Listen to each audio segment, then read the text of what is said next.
پوری ریاست پاکستان جو ہے ڈیفینیٹلی اس کے تمام ادارے وہ یعنی اس پوائنٹ پر یعنی آ چکے ہیں کہ جو 9 مئی کے جو کچھ بھی ہوا ہے ان معاملات کو اگنور نہیں کیا جائے گا. تمام لوگوں کو کیفر کردار تک پہنچایا جائے گا. ایون وہ لوگ جیسے حماد اظہر ہیں اور مراد سعید اور اس طرح کے لوگ جو ابھی منظر عام سے یعنی ہٹے ہوئے ہیں، لیکن 9 مئی کے ان معاملات میں ان پر بڑے سیریس ایلیگیشنز ہیں کہ سب کو کیفر کردار تک پہنچایا جائے گا اور اس معاملے کو سیریس لیا جائے گا. ایون جب یہ لاسٹ کور کمانڈر کانفرنس ہوئی ہے تو اس میں بھی جو کور کمانڈر کانفرنس کا اعلامیہ ISPR کے تھرو آیا تھا اس پر بھی ان کا بڑا سخت قسم کا سٹانس تھا کہ اس چیز کو اگنور نہیں کیا جائے گا. تو اب جناب ایسے ہے کہ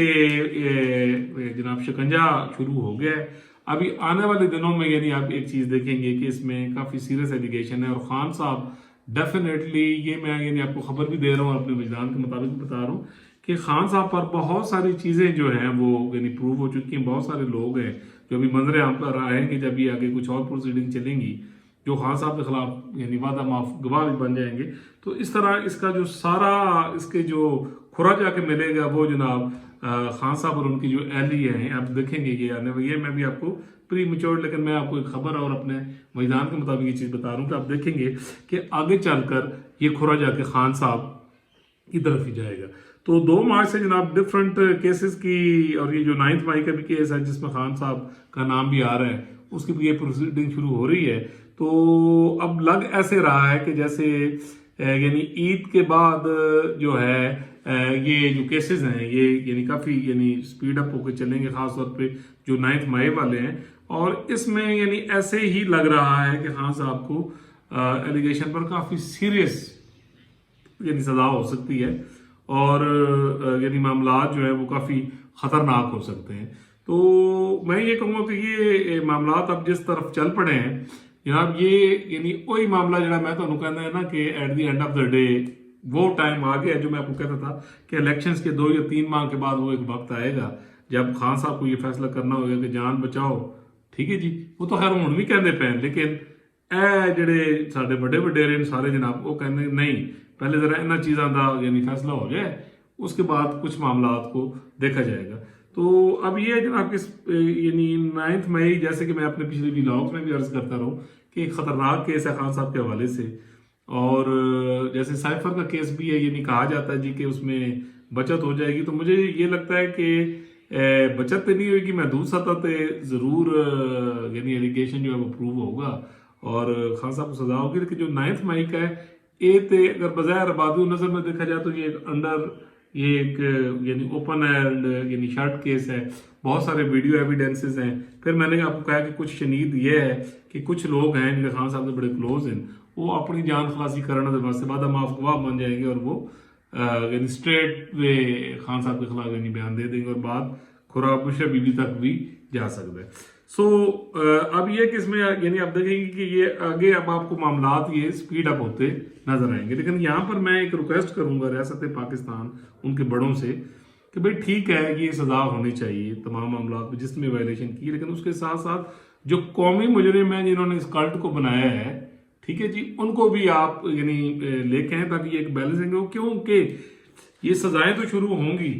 بٹ انفارچونیٹلی عوام کے اندر اس کا جو پرسپشن ہوگا وہ بڑا خطرناک جائے گا. خطرناک جا رہا ہے کہ لوگ ان چیزوں کو ذہنی طور پر ماننے کے لیے تیار نہیں ہیں.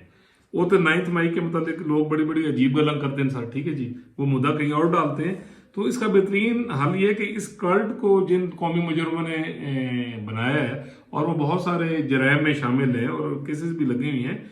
ان پر ہاتھ ڈالا جائے شکنجہ ڈالا جائے ان کو ساتھ ان کے ساتھ ساتھ ان کو کیفر کردار تک پہنچایا جائے تاکہ پھر کوئی اور 9 مئی نہ ہوئے. کیونکہ خان صاحب کی پارٹی پاکستان کے اندر باہر حالی بھی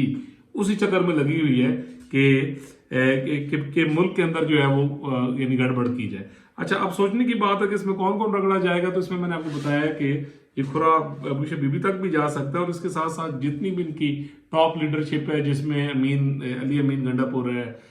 اسد کیسر ہے. اچھا یہ ایون یعنی آپ دیکھیں گے کہ جتنے حماد اظہر اور یہ مراد سعید ٹھیک ہے جی یہ جتنے لوگ بھی ہیں یہ آپ دیکھیں گے کہ یہ سارے اس یعنی پکڑ کے اندر یعنی لازمی آئیں گے اور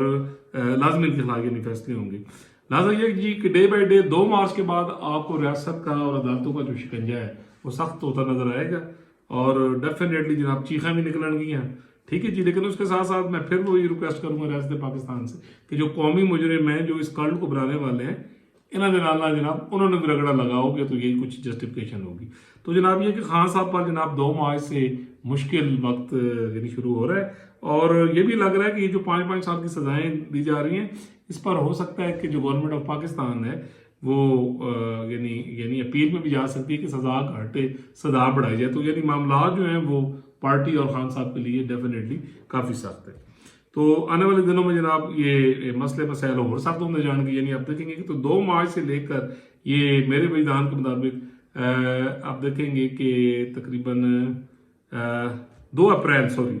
مارچ نہیں 2 اپریل سے جو ہے وہ یعنی آپ آگے دیکھیں گے کہ جو معاملات ہیں وہ خان صاحب کے لیے یعنی خطرناک ہوتے جائیں گے اور یہ 18 اپریل کے اندر آپ دیکھیں گے کہ عدالتوں کی طرف سے ڈیولپمنٹ ہو. اللہ تعالیٰ پوری دنیا پر پاکستان پر بچے بیل بوٹے پر اپنا کرم فضل کرے. اگر آپ نے میرا چینل سبسکرائب نہیں کیا تو ضرور کر دیجیے, بیل آئیکن کا بٹن بھی دبا دیجیے. یاد رکھیے وجدان وہ پلیٹ فارم ہے جہاں پر آپ کو بالکل بغیر جذبات کے ایویں خبر نہیں دی جاتی, پوری تحقیق کے بعد. جڑے رہیے جی, انشاءاللہ ملیں گے اگلے ولاگ میں ایک نئے ٹاپک کے ساتھ.